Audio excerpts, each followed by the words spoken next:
നമ്മുടെ വീട്ടിൽ ആരെങ്കിലും ഒന്ന് മറിഞ്ഞു വീഴുകയോ തലയിടിക്കുകയോ ഇവൻ കുഞ്ഞുങ്ങളായിക്കോട്ടെ കട്ടിലിൽ നിന്ന് വീഴുകയോ അല്ലെങ്കിൽ തൊട്ടിലിൽ നിന്ന് വീഴുക ഇങ്ങനെയൊക്കെയുള്ള സമയങ്ങളിൽ പലപ്പോഴും നമ്മളതൊരു നിസ്സാരമായിട്ട് കാണും. പക്ഷെ നിങ്ങൾ നിസ്സാരമായി കാണേണ്ട ഒരു സംഭവമല്ല.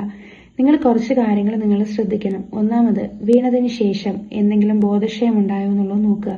അതിനുശേഷം ഒന്നിലധികം സമയം, ചില 1, 2, 3 തവണയൊക്കെ കുഞ്ഞ് വോമിറ്റ് ചെയ്യുന്നുണ്ടോ എന്നുള്ളത് നോക്കുക. കൂടുതലായിട്ട് ഉറക്കം അല്ലെങ്കിൽ ഒരു മയക്കം പോലെ ഉണ്ടോ എന്നുള്ളത് ശ്രദ്ധിക്കുക. ജന്നി പോലെ എന്തെങ്കിലും വരുന്നുണ്ടോ എന്നുള്ളത് നോക്കുക. ഇതൊന്നും കൂടാതെ ചെവിയിലൂടെയോ മൂക്കിലൂടെയോ ബ്ലീഡിങ് എന്തെങ്കിലും ഉണ്ടോ എന്നുള്ളത് ശ്രദ്ധിക്കുക. അങ്ങനെ എന്തെങ്കിലും ഉണ്ടെങ്കിൽ നിങ്ങൾ എത്രയും പെട്ടെന്ന് ഒരു ഹോസ്പിറ്റലിൽ പോയി ഒരു CT സ്കാൻ എടുത്ത് നോക്കേണ്ടതാണ്.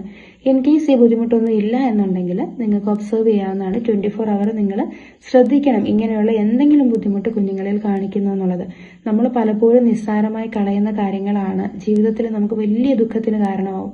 അപ്പം അതുകൊണ്ട് തന്നെ ഇങ്ങനെയുള്ള ബുദ്ധിമുട്ടുകൾ ഉണ്ടെന്നുണ്ടെങ്കിൽ നിങ്ങൾ പ്രോപ്പറായിട്ട് ഉള്ള ട്രീറ്റ്മെൻറ്റ് തേടേണ്ടതാണ്. ഈ വാർണിംഗ് സൈൻസ് എന്തെങ്കിലും ഉണ്ടോ എന്നുള്ളത് നിങ്ങൾ ശ്രദ്ധിക്കേണ്ടതാണ്.